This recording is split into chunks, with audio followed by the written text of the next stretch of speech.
right, Rhea, that's as good a musical stop as any, I think. Hopefully that jazz didn't have all of you wanting to crawl back underneath the covers. It is a gloomy-ish day. It seems like it would be a great Saturday to not have work, but yet here we are. Thank you all for being here and for logging on this morning.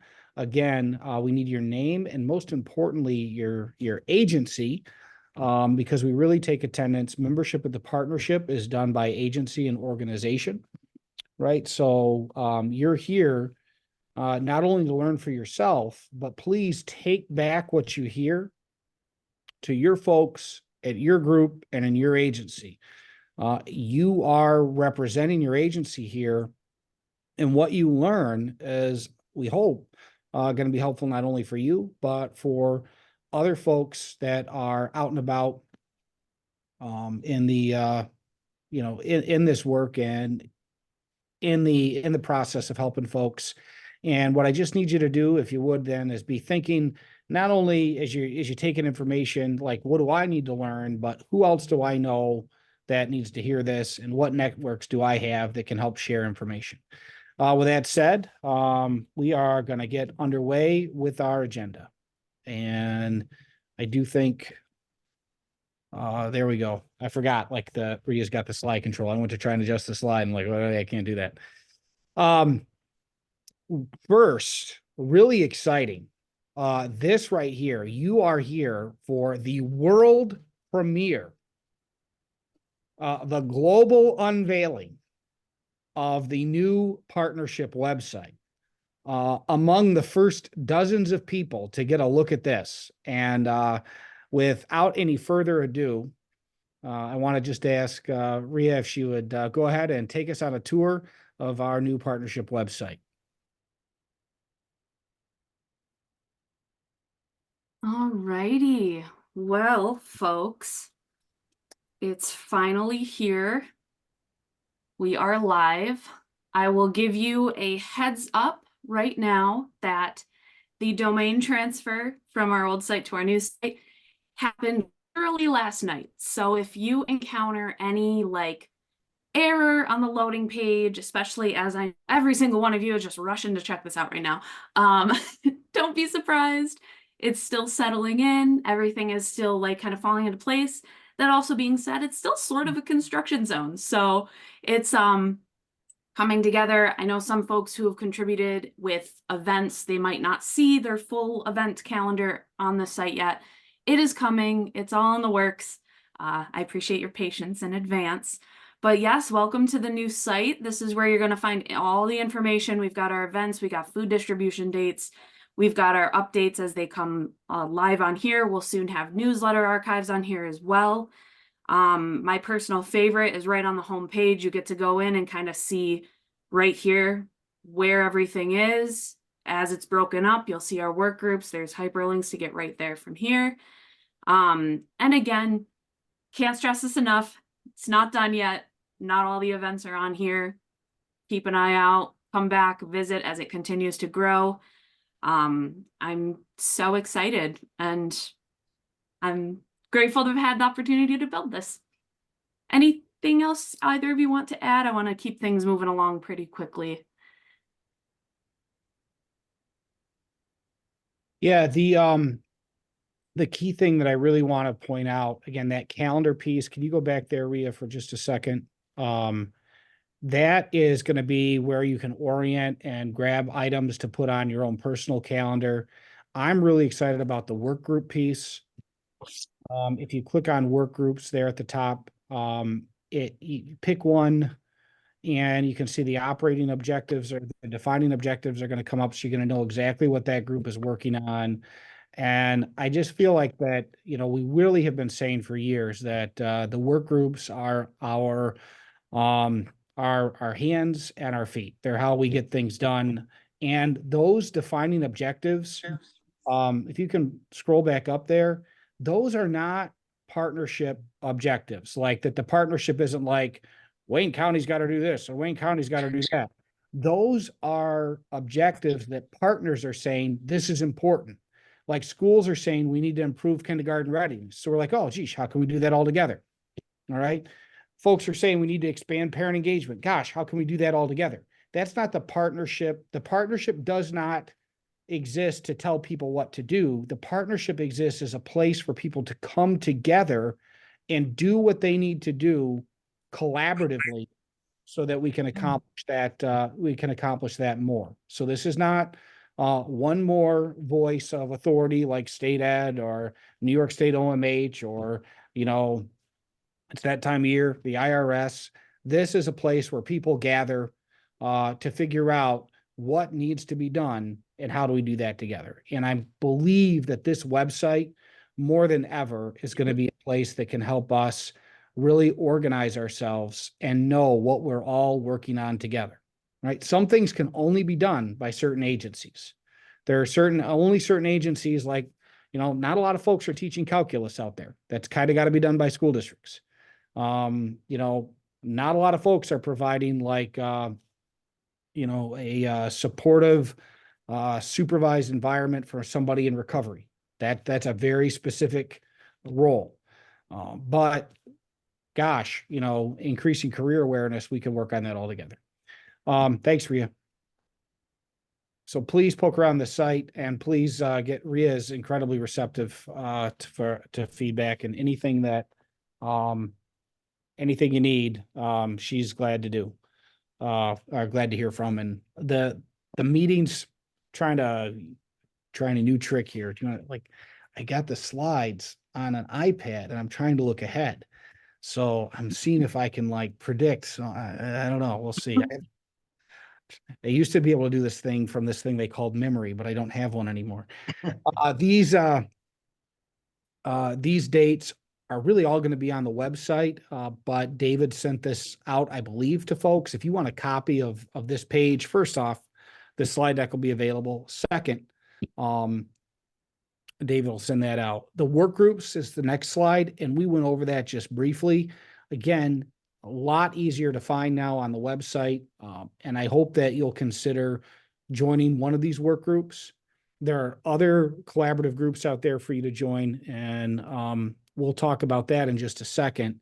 One of the things that we want to make sure we're discussing, you go to the next slide, Ria, is that when we're getting together in work groups, ideally we should be doing stuff. Well, what's that stuff and where is it happening? In our next partnership meeting, we're going to talk about what you are all doing and what's working, what even used to happen. I'm going to try and map this stuff and see. Just because something is happening in Newark doesn't mean that it's happening in Red Creek. Just because it's happening in Red Creek doesn't mean that's happening in Williamson. Are there gaps in services that we can fill? Are there 15 or 20 things happening in Marion that are all the same? And gosh, if we could move some of those around a little bit, maybe we could get a little extra support to Lions. So we're really going to talk about what's that list of practices, who is doing second step, who's doing check-in, check-out, what's going on with mobile mammograms? Geez, how is dental health coming along here or there? Mentoring is a big push, and Diane Kellogg will be ready to talk about that. And, we've got a lot of things that we can do. What are we doing? Where are we doing it? How long does it take? How do we know what's working? Really starting to pull that all together. That's going to connect with, go ahead and hit that next slide, Ria, with a lot of work that we did in the past, right? Which is the Wayne County Coordinating Council. Okay. And I'm sorry, the Wayne County collaboration and communication flow. The Wayne County Coordinating Council is there at the top. They're kind of our advisory for the partnership. We're also using them as advisory for the Wayne County Community Schools Coalition. Those meetings right there are highlighted, not because they're necessarily the most super duper important, but because they're the most open. Anyone can really come to the partnership meeting. Anyone can really come to the Wayne County Community Schools Coalition. Anyone can join a work group. Below that, in those boxes, there's some other teams we really ought to pay attention to. Some of them are open meetings. Some of them are not. There's local government meetings that, you might be able to attend under open meeting law, but you're not really participating. There's MTSS team intervention meetings going on in schools, you can't just walk into those. Those meetings are protected by FERPA, but we can know they exist and we can offer information to them so that they know that there's resources available as those teams are trying to help youth. So everything we do, data, systems, practices. And we spent a lot of time earlier talking about data. I'll come back to that in a minute, but we're really starting to think about, okay, these are the teams that are meeting. What are people doing? How do we take what they're doing? Okay. And make sure that it's coordinated. Who's already at tables? What information do those tables need to have? And we want to make sure that we don't go from having everybody operating in silo, not talking to each other, to a bunch of cross-sector groups that aren't talking to each other either. It's just a different kind of mess. Trying to get to true coordination coming out of the pandemic is going to take some work. Next slide, Rita. So one of the things that we're really trying to coordinate and push on, and I want to thank Christine and Diane for this, is we're trying to figure out, can we gather folks that are interested in volunteering? One great place we're seeing volunteers is our food distributions. And I was going to actually ask David if you could unmute and talk about the number of volunteers it takes to run a food distribution, and maybe a quick update on how food distributions are going for the partnership. Okay, thanks, Jay. Yeah, in partnership with FoodLink, we are still doing these drive-through food distributions that started during the pandemic. They've changed a little, and we've changed a little on how we do them. So instead of nice, neat food boxes that come with your dairy and your produce, your fruits and vegetables, we get a truckload, and the truck is like 8 to 11 pallets. And it's usually whatever FoodLink has in abundance that it's going to go bad if they don't get it out. So they're doing these, what they're calling pop-up pantries, all over the greater Rochester region. And so we unload the truck, and we let the cars come through, and it takes a minimum of 16 volunteers for each of these events, and we will, we can handle up to 30 volunteers, and we just don't have to work quite as hard. But ever since the partnership took over in the spring of 21? No. When did the vaccines come out? 21, right? And ever since the spring of 21, the partnership's been doing this. We started doing 2 a month, and then we went to 3, and now we're at 4 a month. And we've got a great group of volunteers, but we're always interested in new blood. And it's a great experience. It's a great time.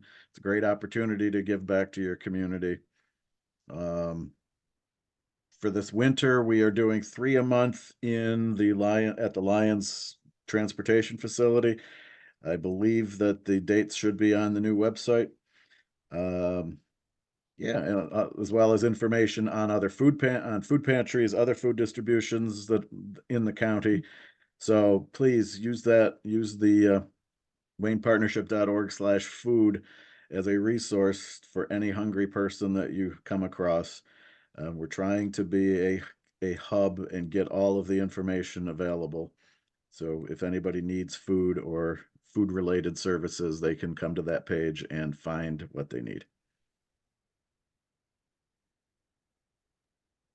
Thanks. And this volunteer form is one way for you to express interest in supporting these food distributions, but it's not just for that. When you fill out this volunteer form, you're really saying, hey, I want to volunteer. And if you can help us recruit volunteers, we'll be able to direct them to literacy volunteers. We'll be able to direct them to all kinds of opportunities, including a few that are coming up here right now. I was going to ask Jill and Tina to unmute and talk about what we called Girls Night Out last year, and ask them to give an update.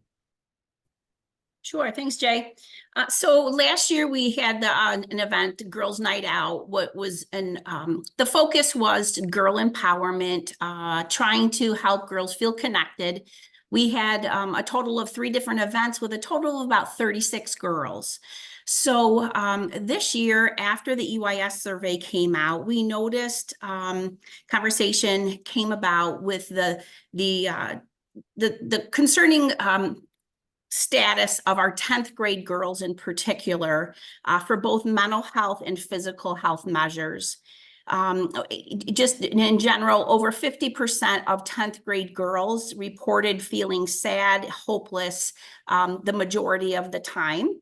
And that's just concerning to us. So knowing that it takes a village to raise and support a child, we wanted to bring together an event that can help empower our girls, make them feel attached both to school, to home, and to their community.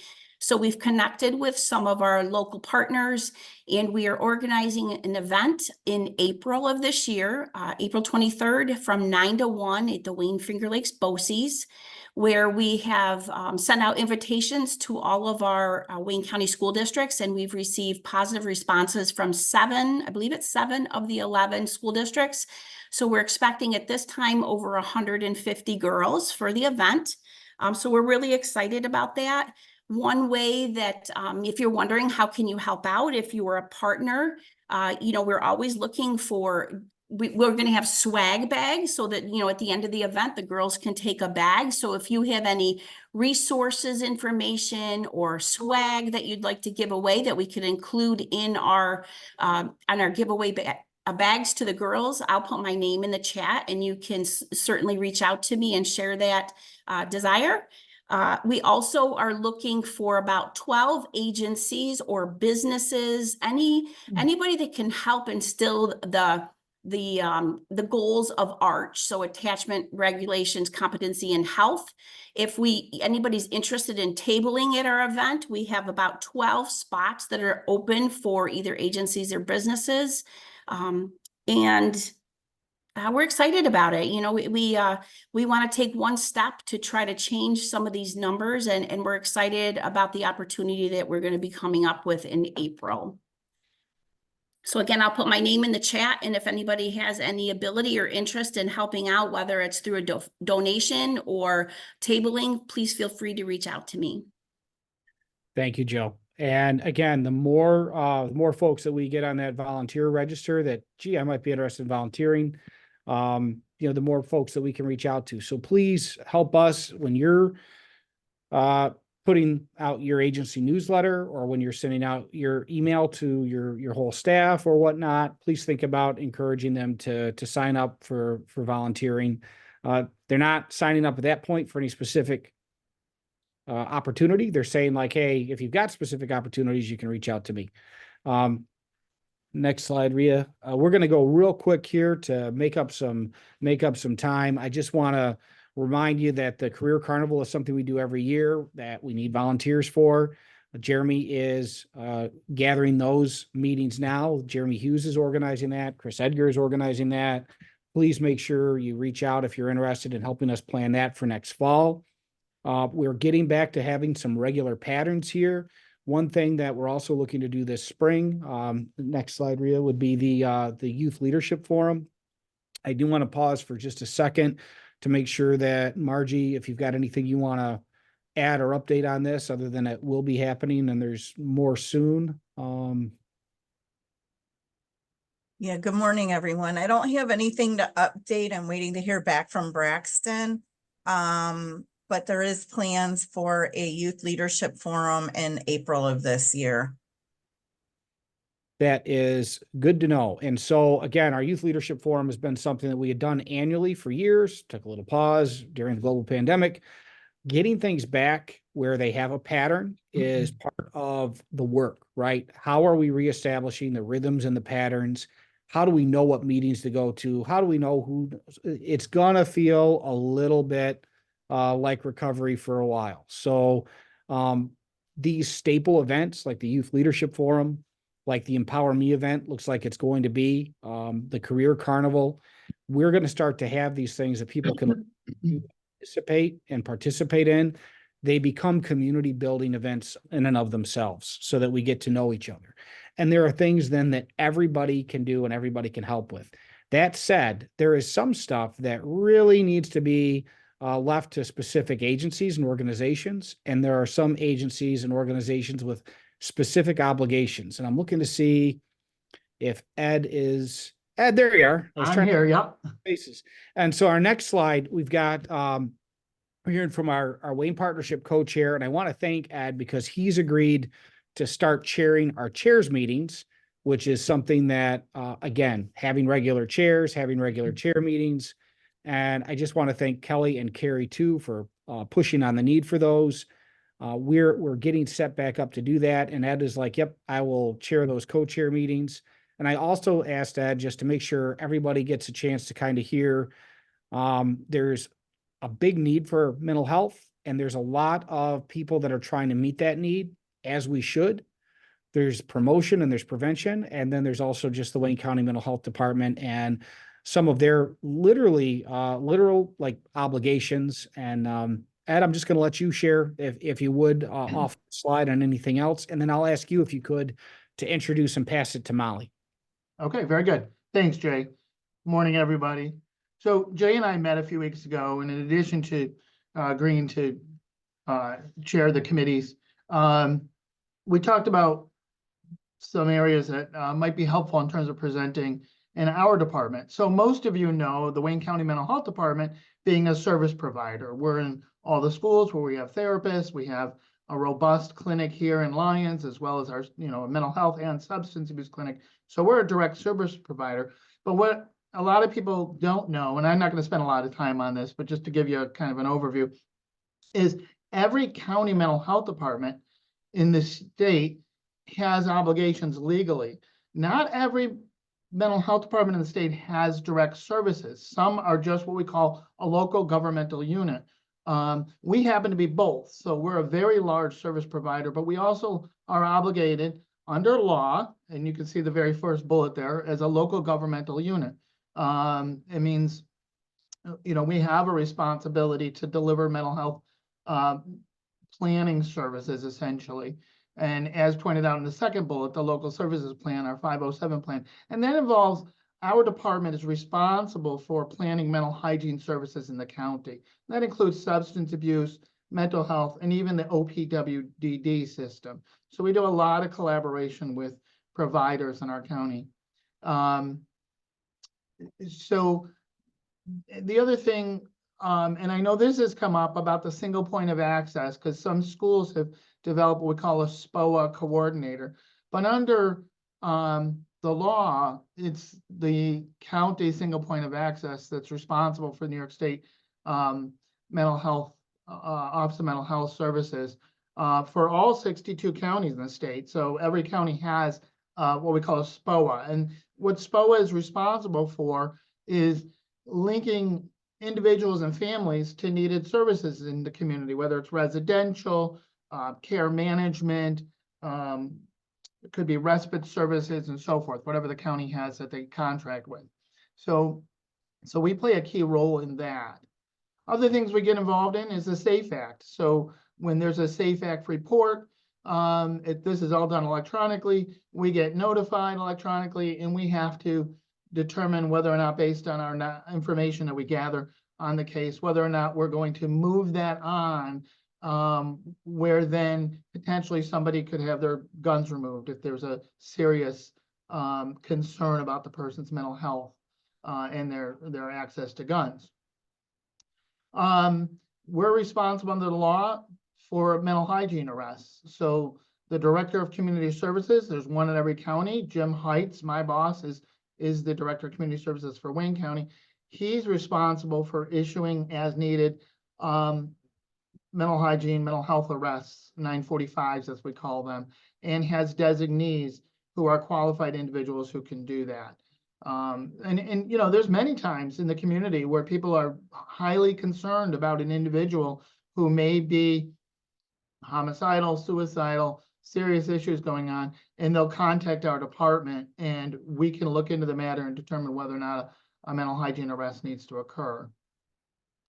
We get involved with the courts and criminal procedure law, 730. This is where an individual there may be some question in court whether the person is competent to stand trial, that they understand the legal process. And so therefore, there'll be two licensed professionals, typically psychiatrists, who will evaluate the person and determine whether or not they are able to understand the rights and the criminal procedure process. And if not, it could be that then they're sent to an inpatient facility such as Rochester Psych Center until they're rehabilitated and able to then face their charges. So those items, just so, again, a broad brush sweep that many of you may not know that we get involved in the department. Wanted you to kind of have an overview of that. It's certainly not expecting anyone to go get their legal degree on these kinds of things, but just to have some kind of understanding. And I'm always happy to answer questions. The last thing I wanted to mention, just the systems of care, and I think I mentioned this a couple of meetings ago. So we have a systems of care process, and in here, we're typically looking at maybe up to 10 children, typically, might be some young adults, who are touching several county departments and, you know, maybe using a lot of resources. And it's an opportunity for us to get our heads together, because several heads are better than one, trying to problem solve some really complex cases, which probably many of you are very familiar with as well in the community. And with that, you know, we try to problem solve and come up with game plans. And kind of like Jay was talking about, these are really closed meetings, but that said, if you have a child that you're working with, particularly a child who you're concerned about some heightened level of involvement in maybe the legal system and getting in trouble somehow with school, with family, and something that rises to a level that you're highly concerned about the individual, you can reach out to Suzanne Cathaldi here in our department. She facilitates the system of care process. And you know, if deemed appropriate, you can join the meeting just for the purposes of presenting that case. Otherwise, it's a closed meeting, but we're certainly open to and want the collaboration from other providers. I think that's really important, and we all can problem solve together and do the best we can. But there's certainly a lot of complex cases that I think we're all dealing with, and certainly that process really helps. So just, again, wanted to give that overview. Whether you want to ask questions now or whether, you know, you're always free to contact me at my office. I'm happy to talk to people if you have other questions. Otherwise, I'm going to turn it over to Molly Polinsky, who's going to talk a little more about our services. Thanks, Ed. Good morning, everyone.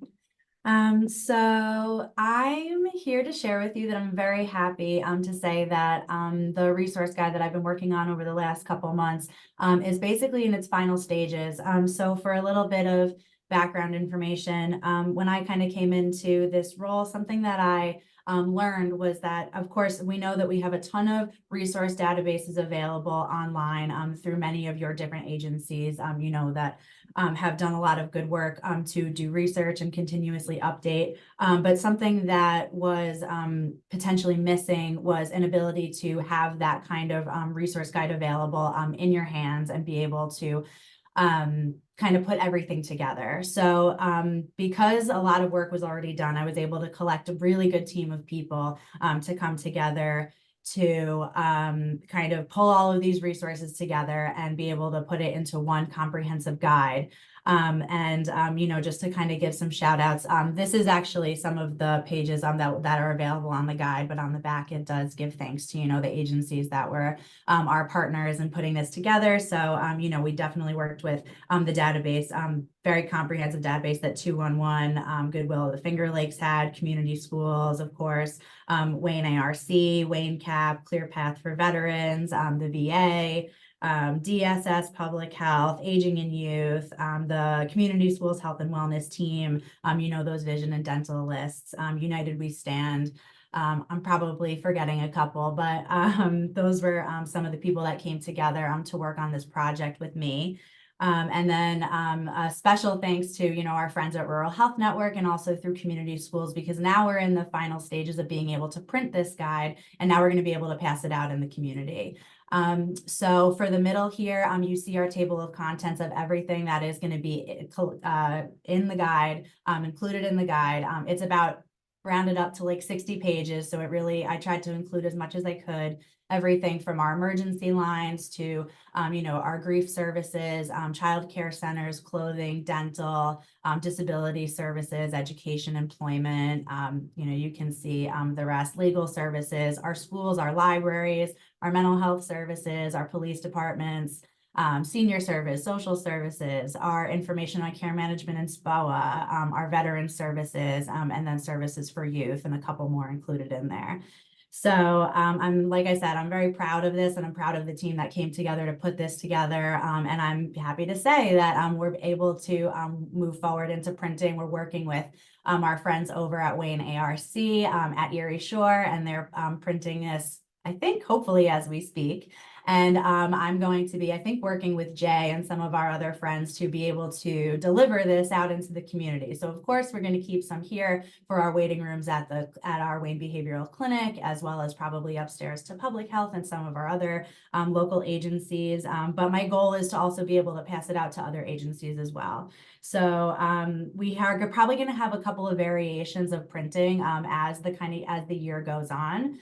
So I can actually include my email here if you would like to have a couple of those available to you. The other thing is that we do have an online PDF version, and if you at your own agencies do have the ability to print it off on your own, you're more than welcome to do it. This is not meant to be, you know, kept in isolation. I was wanting to create it to be able to be in the hands of anybody who wants and needs it, and not just our agency partners, but also our community members. That's really what the goal of this is for.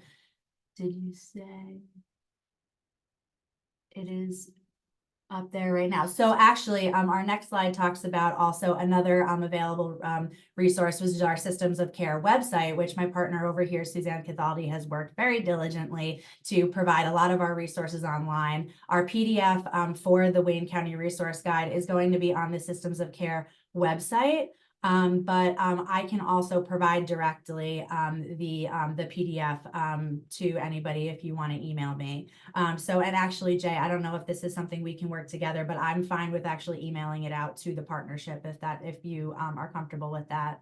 David's got the contact list for the folks, and if you email it to him, he'll get it out to folks, or we can connect there. I think if it's all right if I can have you connect with David and Rhea to figure out that distribution, I'm sure it'll be available on your website. If you want this on the partnership website or something, I'm sure we can add that if Rhea wants, and we'll figure that out and do whatever makes sense for you all, Molly. And I think that there was some questions in chat. I'm going to ask you to address those. And again, thank you so much for the work that you've done and for taking the bull by the horns here. I know that this is a process, and I love what Molly said about, again, that update and that plan for update, and just know that's, again, part of our rhythms and patterns. Is nothing's going to be perfect, nothing's going to be set. So how do we adjust things over time, and how do we stay in communication to do that is important. Yeah, so actually on the cover of the guide, it does actually state if you would like to either the picture that I took of it cut off the very bottom piece that I'm about to speak to, but it does have my email actually my name and my email right on the cover of the guide. And it does state if you would like to either add your services to the next kind of edition that we will be printing, or if for some reason some of the information I had was either out of date or incorrect, I would please welcome you to provide that information to me so I can update it. The PDF version I can actually update very easily, and as I get more and more flow of information, I will be updating it. But the print copies will probably be doing a next edition of printing I would say a couple months, probably 6 months. But depending on, funding, but also the volume of maybe things that we need to change or add, we could have discussions of doing it sooner. Yeah, so I think I saw somebody who had asked, is it too late to add, provide information to the book for this current? So I believe, Amy, you're coming from person-centered services. So I have included person-centered services in the guide. I'm not sure if you're thinking of other specific agencies or not. So the people that were included in the list, it is not only their resources that are available in this guide. It is actually just their databases of resources that we used to put this guide together. So we have included many more that I did not necessarily speak to. So once we send out the PDF and you can see it, and if you don't see your agency in there, absolutely, please send me an email and I would love to add it. How do you plan on keeping this updated often enough that organizations and community members don't have the old versions? So as you see, this was actually a suggestion from Jay that I thought was great, which is the top of the guide here. It will state the edition that that person will have. So like I had said, my contact information will be on the guide to be able to receive information to either add or edit information to the resources that are there. And then in the next variation of printing, it will say then second edition that will be color coded to a different color so that you can see if you have an outdated version. And then of course, this says 2024 directory. Once we go into the next calendar year, it will then say 2025, potentially second or third variation, and so on and so forth.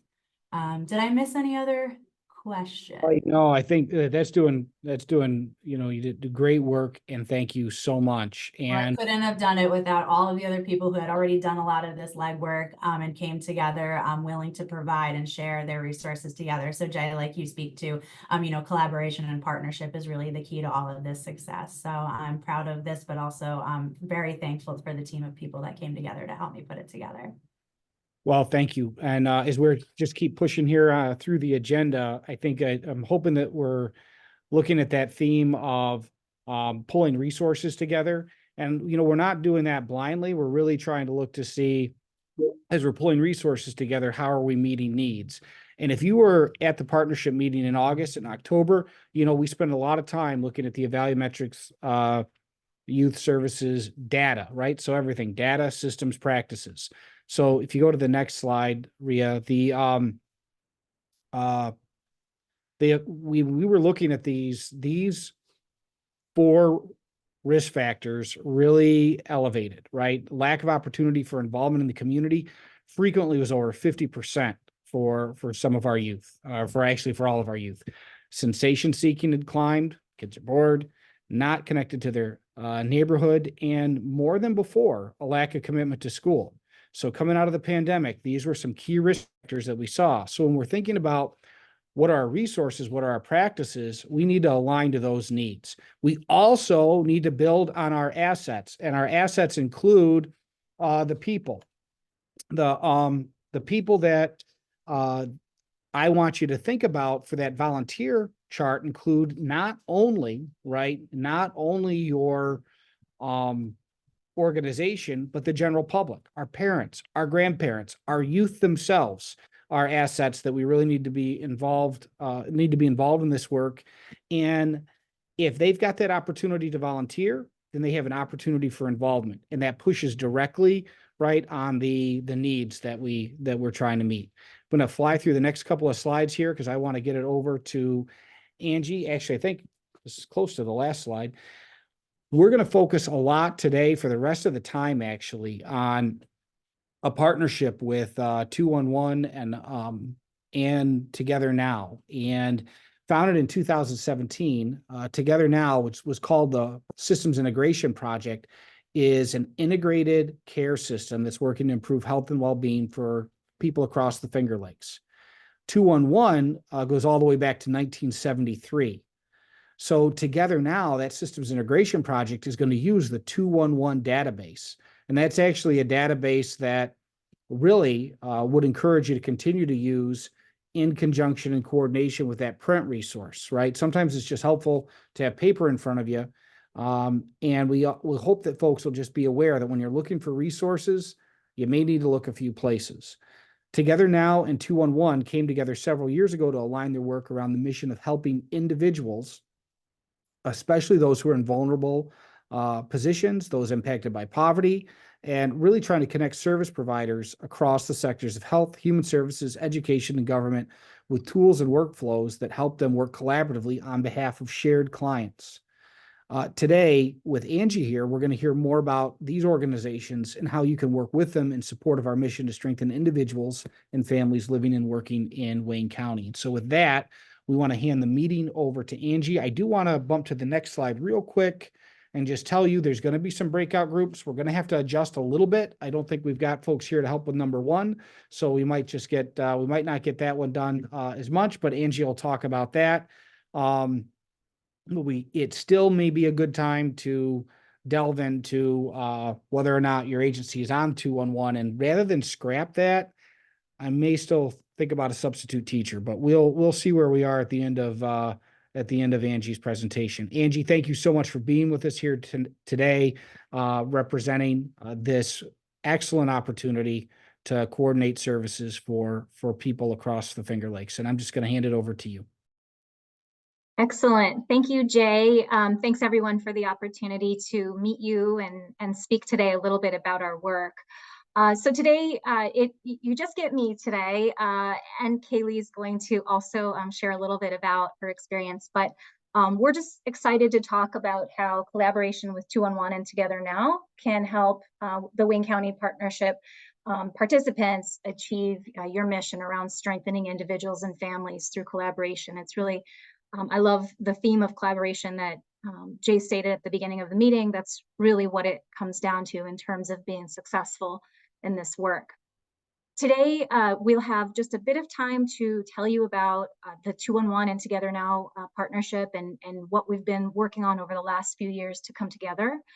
I'll share a little bit about the tools that we've developed that enable partners to share information, pool resources, and promote cooperation when helping your shared clients.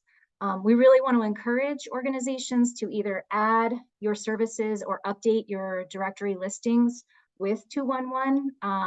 And we also want to encourage organizations to use My Wayfinder, a digital tool that taps into the 211 resource directory. And we'll show you more about that, as well as encourage you to consider joining the Together Now network. So lots to cover, and we are really excited to have the opportunity to do breakouts at the end of this presentation. So if something that you hear today sparks an interest, you'll have a lot of opportunity to dig in.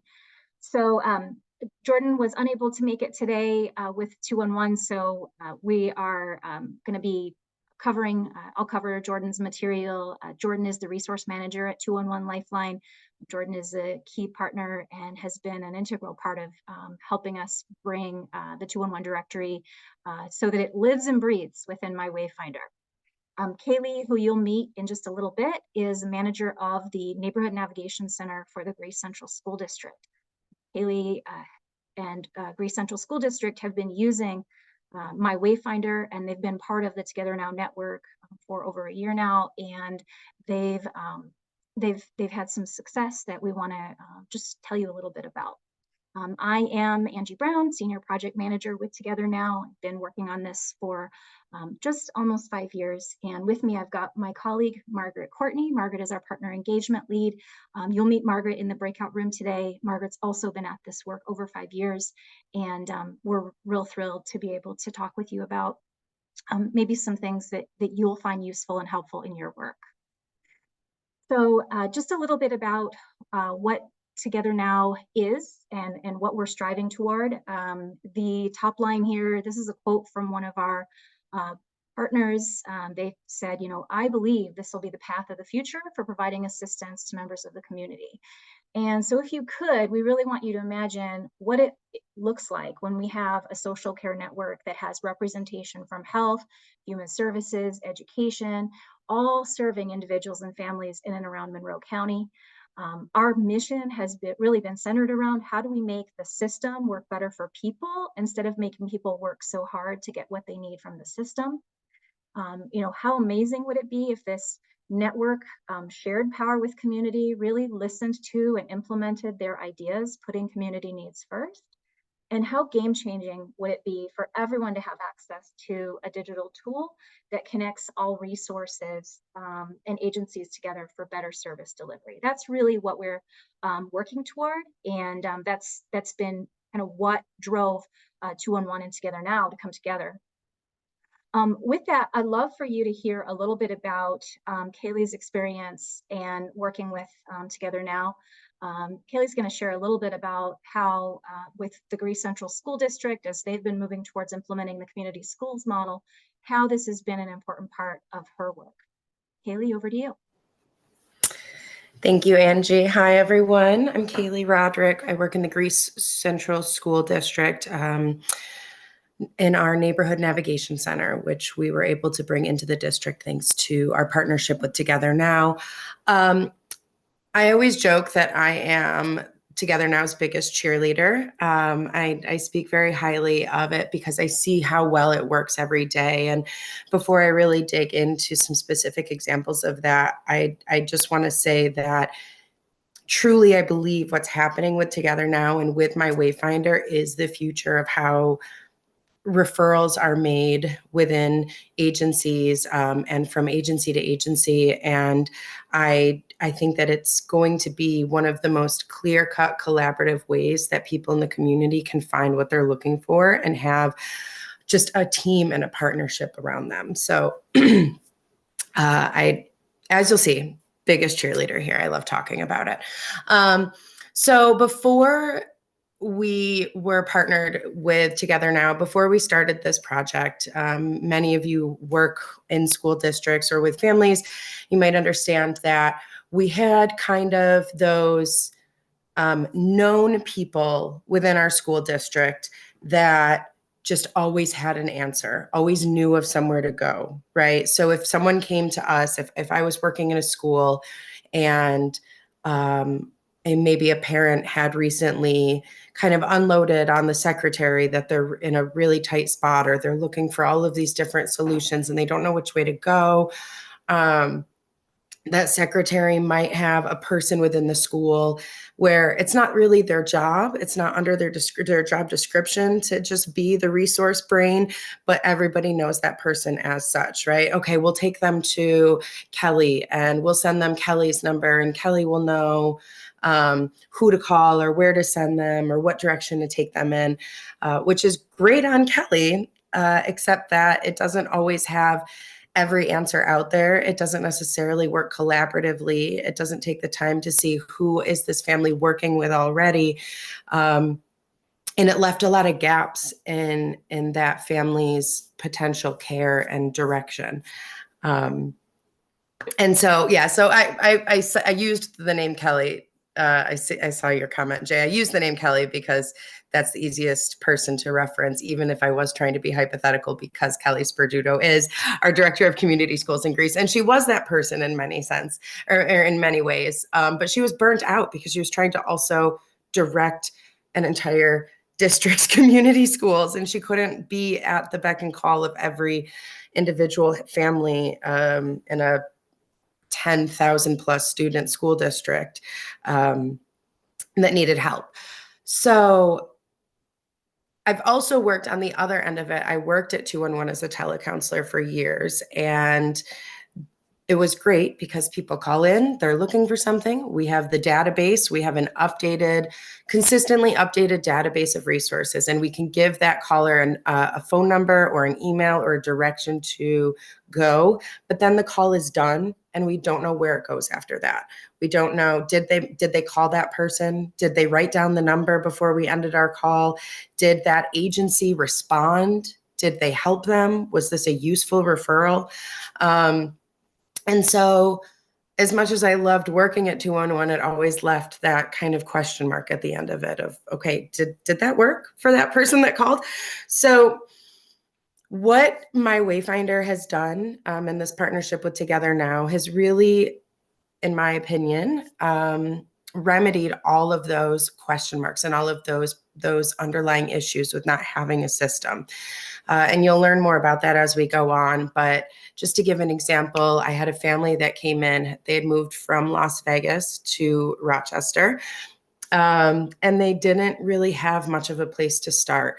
Mom was working from home, but they were living with another family.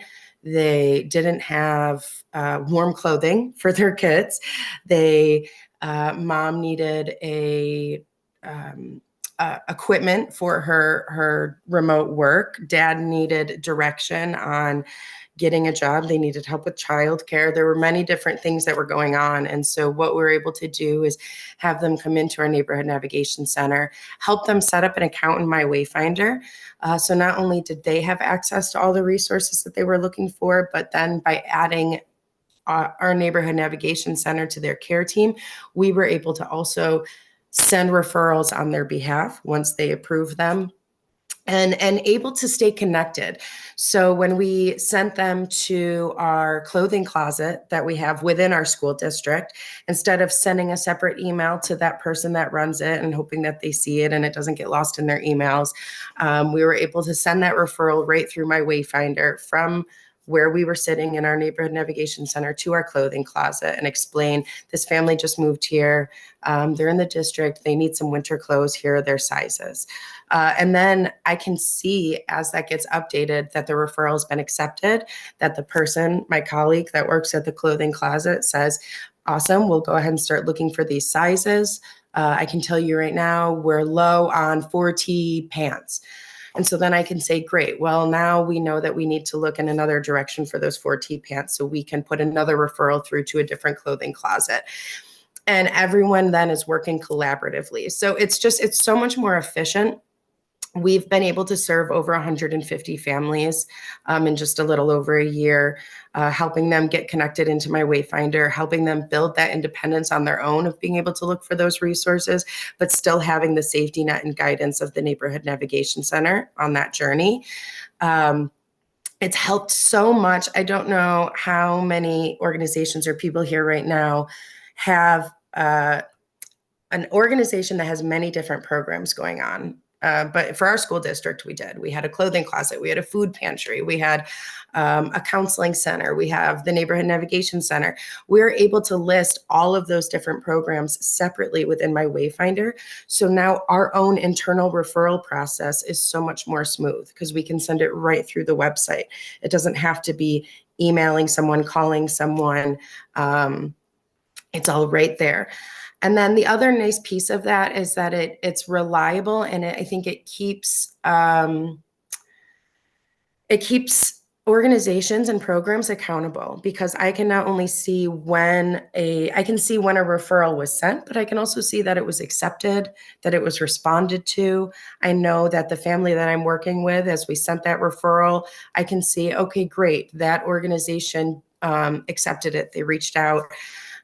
For instance, the family I spoke of, dad was looking for work. So we sent a referral to one of our workplace development organizations within Rochester. I could see that they responded. I could see that they wrote a note back to that dad and said, great, we'll set up an appointment. We'll be calling you.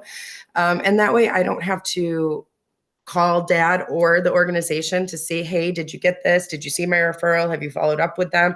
I can just see with the click of a button, great, they're connected, they're good to go. I can check that box. Yeah, I think overall, just the follow through and accountability piece of it, along with the organizational piece of it. And honestly, I could go on and on about the many different uses for it, but it's been a fabulous addition to our district. It's been a great way to not only empower our families, but support them in a very structured and collaborative way. Thank you. Thank you, Kaylee. I appreciate that. I think it helps to have some real story behind some of what I'll show next. You heard Kaylee talk a little bit about My Wayfinder, the tool that she uses and that the family that she helped also uses. So My Wayfinder is a website. It is a mobile responsive site. It can be used on a mobile device like a smartphone or on a desktop or laptop computer. It's the digital tool that we created under the systems integration project in partnership with IBM as our technology partner. And it was actually created through collaboration and gathering business requirements from across the sectors and across different members of the community. It was requirements pulled from over 100 hours of interviews. And it was, a lot of hands went into making the My Wayfinder website. So that's why we say it was created by us and for us. We worked with IBM to configure their technology products in order to meet our business requirements so that we could share information that makes it easier for people to access services and makes it so that people don't have to tell their story over and over again. So it's in Kaylee's example, you know, the dad made contact with the workforce development organization. Kaylee didn't have to call and, you know, hassle dad with another phone call. Kaylee could just see that it was taken care of. We really built My Wayfinder with the aim of empowering proactive prioritization of our health and well-being, giving people tools and resources, not only to be responsive, you know, if there's an urgent or crisis situation, but also to be able to, you know, look more upstream and be more proactive.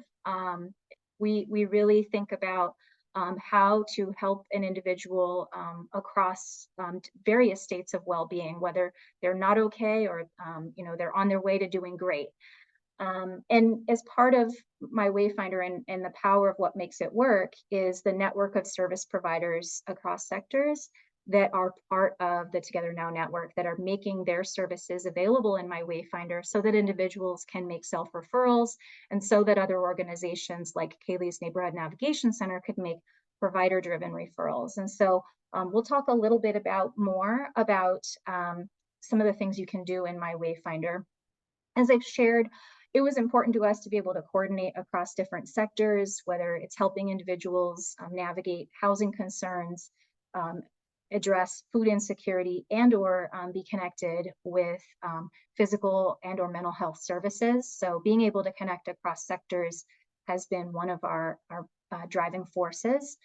And then at the most important, and this really came through our interview process and working with community members as part of the design and development of My Wayfinder, we heard loud and clear that people wanted to be able to access the system the way they want to access the system. So instead of forcing people to only enter through your specific front door, we want to make it as easy as being able to call, click, or come by. And, you know, with call, you know, we've connected My Wayfinder to 211. So when you call 211 now, community connectors will be using My Wayfinder in order to work with you. You can connect your call to your My Wayfinder account so that you can receive the resource recommendations within My Wayfinder. You don't have to write anything down. So we've created that integration, and that's one of the key areas where our partnership with 211 is very strong. Being able to click, so if it's, you know, late hours and you don't want to talk to someone, you really just want to look at what's out there on your own, do that independent search. You've got public access to the My Wayfinder website where you can self-navigate and look through some different options. And then come by. So an important part of our service model is having neighborhood navigation centers. We have 8 of them. Grace Central School District is operating 1. These are organizations that have stood up a system navigation service where people can stop in, either walk in or by appointment, sit down, talk with an empathetic system navigator, and get help with identifying resources to meet various needs across sectors. Clearly, we wouldn't be here today without the partnership with 211 Lifeline. When individuals, as I said, aren't in crisis and they call 211, they are you know, able to be helped using My Wayfinder. 211 Community Connectors manage also our help desk. So if people are needing help with just navigating the My Wayfinder website, we also have 211 providing that help desk support. And then of course, My Wayfinder has a community resource directory that is directly integrated with 211's highly curated database. And so the fact that we're pulling in this existing asset, it's locally maintained, it's updated, refreshed every week within My Wayfinder. You as a service provider update your resource listing one time with 211 and it is fed automatically to My Wayfinder. So we've tried to make that really easy for everyone. My Wayfinder has 2 URLs. There's a link or a web URL for the community facing side. So that's the website that you would send community members to, or that people looking for you might use as a way to find you. And then there is a provider-facing link, and the provider-facing and community-facing URLs work together so that if I, as a community member, make a request through the website, it is sent to you as the provider if you're the connected provider that I'm trying to reach.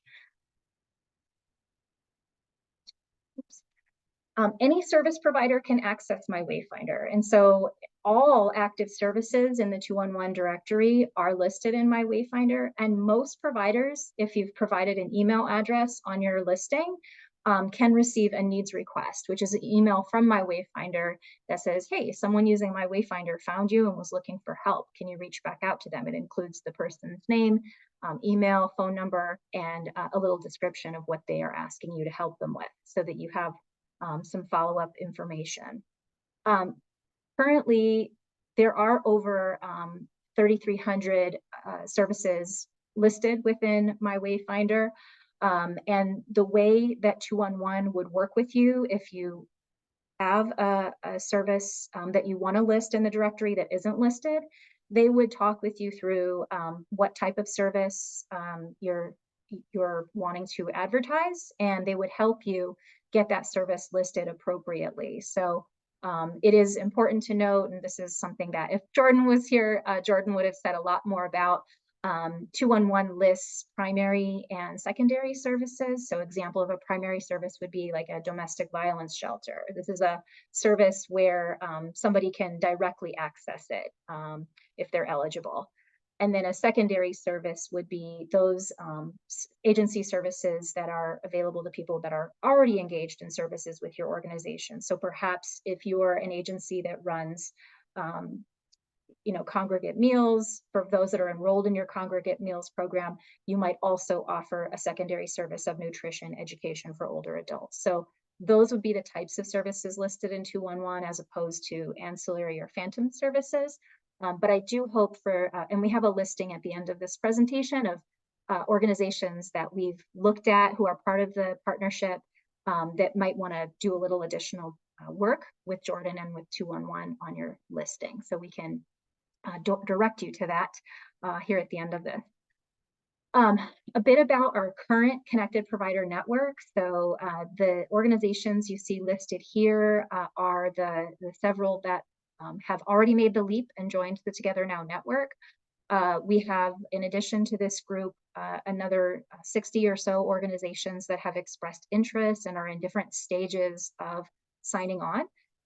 We'll talk a little bit more in our breakout session. If you're interested in joining the network or just want more information, we can share that with you about what that entails.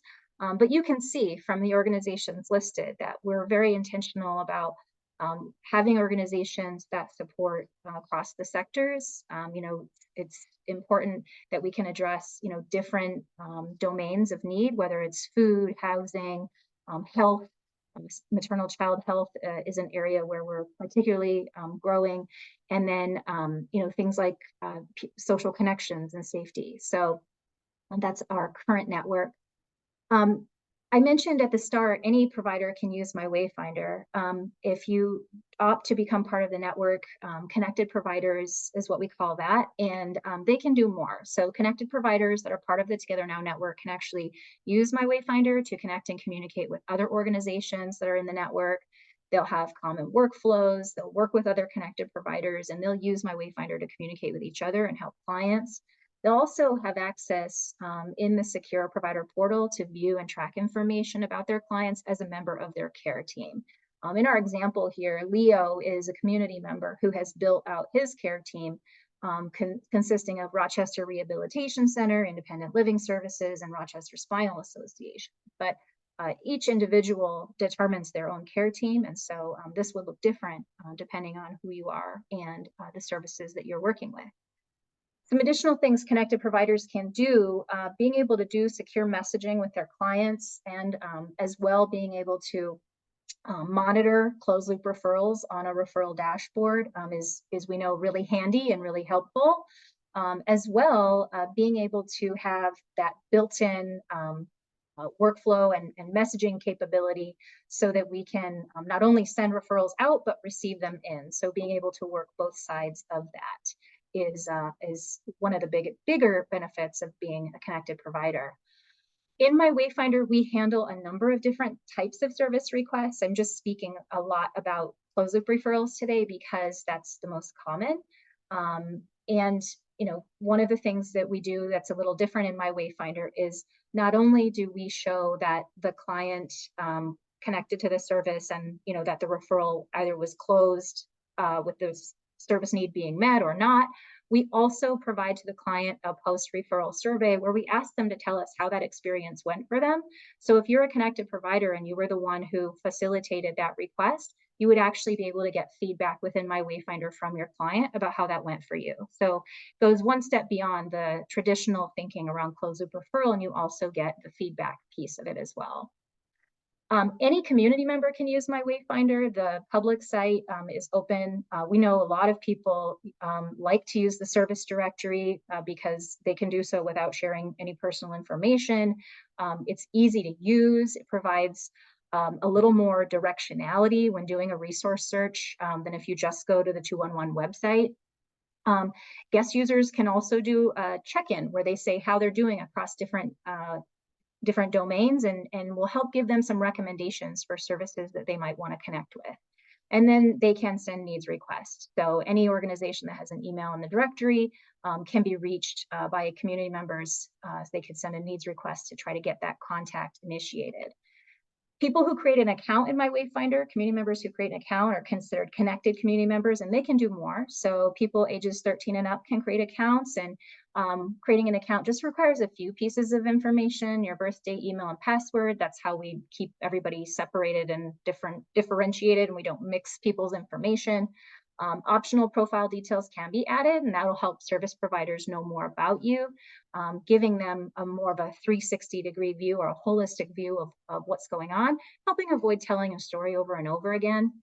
Some additional things connected community members can do is request services directly from the agencies they want to work with. So submitting a self-referral is possible.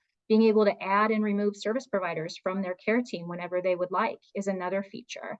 And being able to securely message providers that I'm working with and get timely updates in the portal. One of the big things we've heard is, particularly if people are working through a lot of needs, it can be difficult to keep track of all the different agencies they've talked to, who they worked well with, maybe where they didn't get the best response. So it actually helps community members with keeping a record of providers that they've worked with over time, kind of alleviates the need for the old binder or the old file folder of all the names and numbers, and it makes it digital and at your fingertips anytime you need it. Finally, we talked about this before, but being able to give feedback about the service that the individual received is one of the things that we really hold dear, because we want to use the feedback community members provide in order to help improve overall system performance, whether it's the tool or whether it's the services we provide or how we provide them. We're going to quickly wrap here, and we'll be going into breakout rooms. Jay, just quick check with the 211 directory. I know that was one of the breakout rooms we were thinking about fielding, but with Jordan not being here, did you decide if you wanted to keep it or scrap it? I think what I might do, I've got Diane and Laura and Ravone on available, and they're all, I think, on one computer, but they can if we could ask them to maybe take breakout room 1, Ria, for 211, and at least people can find. I think we've got do you want to go to that next slide? We can talk through that a little bit. You betcha. Sounds good. I'll wrap this one here. So this is where you can get more information about 211. On 211's website, you do have the ability to update your listing directly. So there are some things I think we could still accomplish even without Jordan present today. I also wanted to know, I noticed on the new Wayne Partnership website, you have a page for 211 that's a real direct pointer to 211 resources for Wayne County. And so just wanted to shout out for that. I thought that page looked really super, and I didn't see it until the grand unveiling today. If you want more information about Together Now and you're not able to hop into our breakout, we encourage you to visit us on our website. We've got a lot of information there, as well as places where you can request meetings with us and demos of My Wayfinder. And these were the breakout room options that I quickly edited. And then here's the slide where we've done a little analysis of the partners. And we looked at, there are some partners that have either don't have a listing in the 211 directory yet, or their listing is considered out of date. And so for the group shaded in red, we are suggesting that you would get in contact with someone about your service listing. So that might be what we do for room 1, if Ray is going to cover that. And then the next room would be with me. We are suggesting that these organizations pop in and visit us, where we'll be giving you a little bit more information about Together Now. And then we're also suggesting then the third option would be staying with Jay and hearing more about the community schools rollout. Yeah, thank you. And I think if I can get Ravone, Laura, and Diane, we're gonna do Rhea, we'll call that one room 3 if we could. Rhea will stay and hold the main room. I'll take room 2, which I'd really like the school districts to talk about, you know, again, becoming those nav points. And you know, that then room 1, again, connect more to hear more and find out next steps. We're pushing ahead here, and this, like everything, is going to be a process and a discussion. And the idea is that, you know, Molly modeled it so well in her development of that paper guide. At some point in time, you just have to do it, and then, you know, from there, you know where you're at and you navigate forward. But we hope that what we're really helping people be aware of is all the stuff that is out there to help folks, and that you're not stuck helping alone. I want to give a quick shout out to Salvation Army. They did the bell ringing campaign, and next month we're going to give an update on how those bell ringing campaigns went. And if you remember, that's been a place we've been trying to get volunteers for, and sometimes is underutilized. Sometimes Salvation Army is sitting there and they can help provide bedding for a family, or they might be able to help cover part of a heat bill, or they might be, and we might not necessarily think about that. So these discussions help make sure that everybody's resources are on the table for use when we've got a family or a young person in need. And that volunteer form means that we also are thinking about everybody as an asset and everybody as a contributor to their community. So with that said, I'm hoping I've talked long enough to give Rhea time to set up the breakout rooms. And if not, I can talk a little bit more. Are we good to go, Rhea? We're good to go. So you can, we can open up those breakout rooms. If you click breakout room there, and we open them, you can choose breakout room 1, 2, or 3. And Rhea, open those up, and I will meet folks in room 2 and